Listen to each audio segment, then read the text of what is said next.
Cuando la Torá fue entregada hace 3.300 años atrás en el monte Sinaí,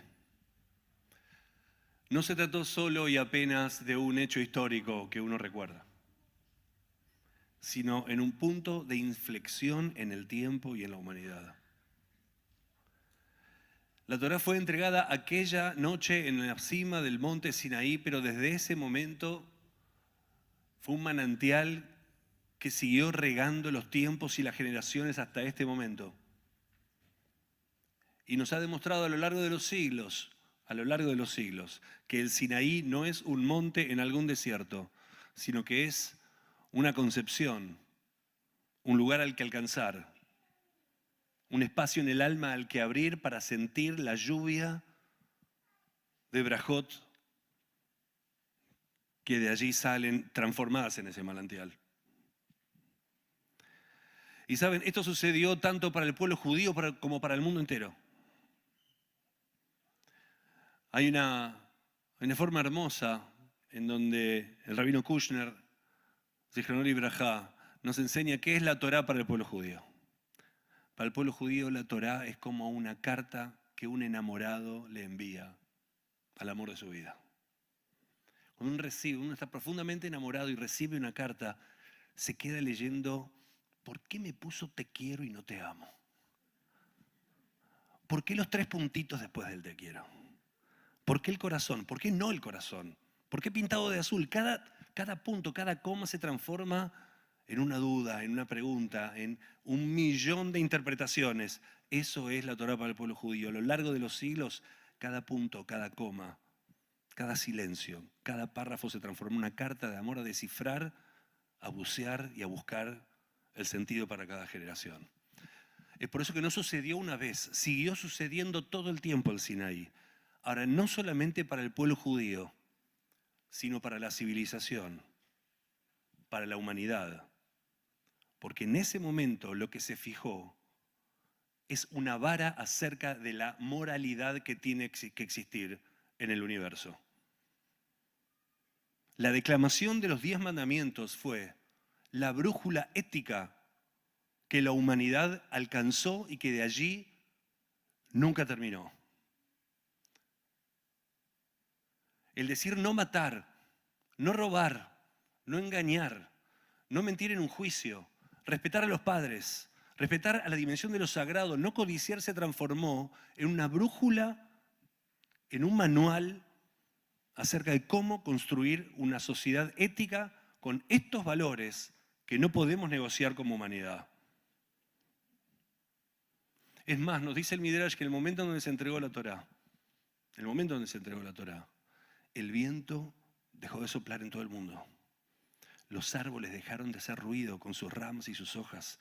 Ningún animal hizo un solo sonido, ninguna persona habló. El mundo entero se paralizó. Hubo un freno ideológico en el universo para escuchar esa vara moral acerca de cómo construir una sociedad ética. De eso se transformó el momento del Sinaí. Y digo todo esto no solamente basado en la parashá de mañana, en donde vamos a volver a escuchar los 10 mandamientos. Esos mandamientos, como les dije, que se transformaron en esa brújula hacia dónde ir. Digo esto porque justamente en este tiempo vivimos un gran problema. En este tiempo, si hay algo que no tenemos y de lo que somos testigos, es una vara, una brújula de moral y de ética universal.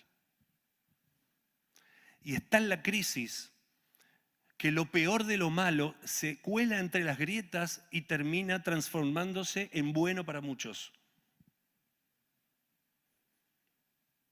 ¿Saben?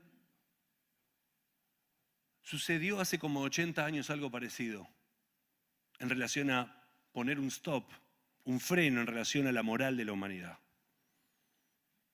Cuando terminó la Segunda Guerra Mundial, la humanidad levantó las cortes que juzgaron en los juicios de Nuremberg a los asesinos y criminales nazis. 80 años pasaron de eso. Pero lo que sucedió en ese acto es que la humanidad toda se levantó y dijo, hasta acá. Esto es todo lo que no. No hay ninguna posibilidad de que el nazismo vuelva a surgir y a gobernar ni Europa ni ningún lado.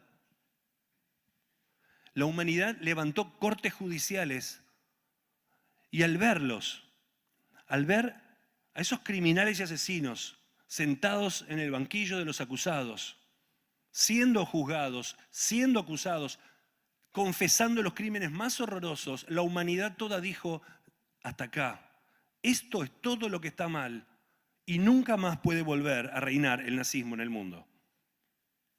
Pasadas las décadas y las décadas y las décadas, incluso hoy que asistimos a lo que conocemos como la banalización del holocausto o hasta del término nazi, el que se usa para absolutamente cualquier cosa, en cualquier lugar, que es un horror, incluso en ese lugar, cuando se lo utiliza en cualquier lugar para cualquier cosa, se lo utiliza para denostar algo, para decir que eso está mal, para decir que eso es lo que no va.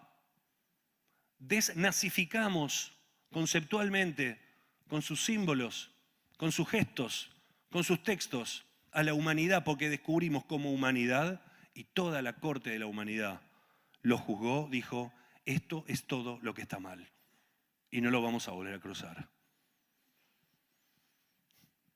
El problema, como les decía, que tenemos hoy, es que hemos perdido esa brújula moral a nivel universal. Y lo podemos ver con lo que sucede con el yihadismo alrededor del mundo, con el islamismo radical, con el terrorismo del extremismo del Islam, de las facciones radicalizadas islamistas, del yihadismo en cualquier lugar. La humanidad no está logrando levantarse y con el dedo decir, esto es lo que no va más. En este tiempo, lejos de levantarnos y construir juicios de Nuremberg para atentados horrorosos, para actos de terrorismo infame, como los que todavía estamos viviendo hace 500 días. Ahora que estamos en el medio de este momento donde estamos recibiendo, Baruch Hashem, algunos de los secuestrados, uno ve el estado en el que los devuelven, el silencio monstruoso de la humanidad. Nos remiten a las peores imágenes del tiempo del Holocausto, en donde no solamente el castigo es en el cuerpo, sino en la psiquis de esa gente y de todos nosotros. Porque nadie sabe al día de hoy en dónde están los chiquitos, los bebés que se llevaron cautivos. En la humanidad nadie se levanta, ninguna corte que representa a toda la humanidad pone la brújula de la moral y dice, esto es lo que no va. Esto es lo que no podemos permitir. Lejos de levantar juicios de Nuremberg, pareciera que lo que se levanta en último tiempo son los premios de Nuremberg. ¿Por qué el yihadismo se extiende y crece cada vez más? Porque lejos de ser criticado, juzgado y condenado, es premiado. Es premiado. Es premiado de diferentes maneras. Con la tolerancia de las democracias, con el horror y temor a parecer racista o caer en la islamofobia, con los discursos pseudoprogresistas, con frases políticamente correctas, con el temor a denunciar lo que hay que denunciar y decir, esto es lo que no puede seguir pasando. Leemos en los diarios frases como intercambio de prisioneros. De prisioneros. Las más de 250 personas que se llevaron no son prisioneros, son secuestrados. Escuchamos frases como intercambio de rehenes, como si todo fuese lo mismo. Lo que se está entregando a cambio de civiles que fueron hace 500 días secuestrados son asesinos seriales condenados a cadenas perpetuas por perpetrar actos de terrorismo y nadie en el mundo levanta el dedo acusador a decir esto es lo que no puede pasar.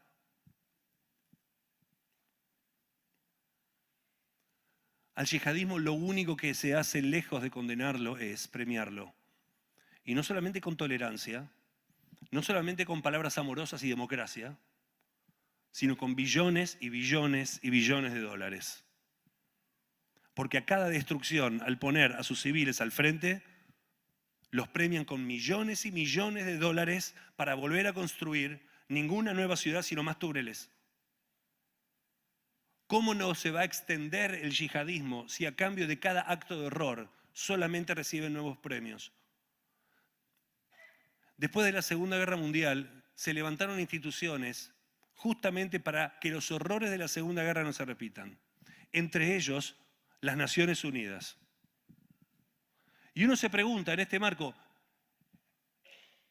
¿qué hicieron las Naciones Unidas en este tiempo? ¿Qué hicieron las Naciones Unidas?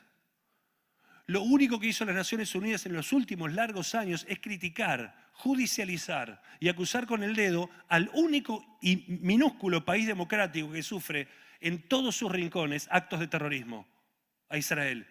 Es lo único que se escucha de las Naciones Unidas.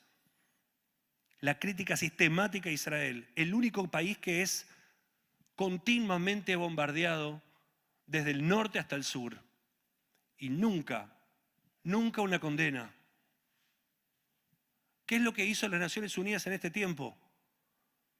Se terminó demostrando que parte de la gente de las Naciones Unidas, que tiene su sede en Gaza, participaron y fueron cómplices del atentado del 7 de octubre. ¿Qué hizo las Naciones Unidas hasta ahora? ¿Qué hizo? Invitó al régimen terrorista y teocrático de Irán a participar del Consejo de los Derechos Humanos de las Naciones Unidas. Invitó amorosamente al régimen de Irán a participar del foro de desarme de las Naciones Unidas. ¿Qué es lo que hizo las Naciones Unidas? Invitar amorosamente a países como Rusia y China a que veten sistemáticamente cualquier protesta contra Irán. Tenemos un mundo tan confundido moralmente, sin ningún tipo de vara ni brújula de la dimensión de la ética, que uno se pregunta, ¿dónde estuvo la Cruz Roja en este tiempo? ¿Cuándo siquiera fue a preguntar a los túneles de Gaza cómo están los chicos vivas? ¿Cuándo fue a llevar un mendrugo de pan a los esqueletos vivientes que entregaron la semana pasada? Ahora aparece haciendo de Uber y de taxi, de aquí para allá. ¿A dónde estuvo la Cruz Roja? ¿Cuál es la vara moral del universo que ve cómo fanáticos yihadistas completamente enfundados en capuchas negras, orgullosos de que sus hijos de 5 o 7 años también estén enfundados en capuchas negras, flameando sus fusiles, y que los tilden de militantes? Aquello que sucedió cuando terminó la Segunda Guerra con los juicios de Nuremberg, en donde la humanidad se levantó y dijo, hasta acá, esto es todo lo que no vamos a permitir que sea la humanidad. Esa vara ética es lo que justamente no tenemos hoy. Quizás sea tiempo de que se levante una corte universal, una corte entre todas las naciones de la tierra, para que al fin, y digo esto basado en un comentario que leí de un activista muy interesante, Le Bon, que es un activista iraní que vive en Gran Bretaña, en contra del régimen iraní. Muy interesante, defendiendo justamente a Israel, una mujer iraní. Quizás sea tiempo de levantar una corte internacional para, así como se desnazificó de la humanidad la pretensión de que el nazismo gobierne y tenga poder, hagamos lo mismo con el yihadismo. Porque el yihadismo no está atacando solo a Israel. Está derrumbando a la tibieza, a la debilidad de todo Occidente. Amigos queridos, amigos todos, hace miles de años nos entregaron esta Torá. No es un libro que tiene viejas historias y algunos rituales anacrónicos. Es un manual de cómo construir una sociedad más ética.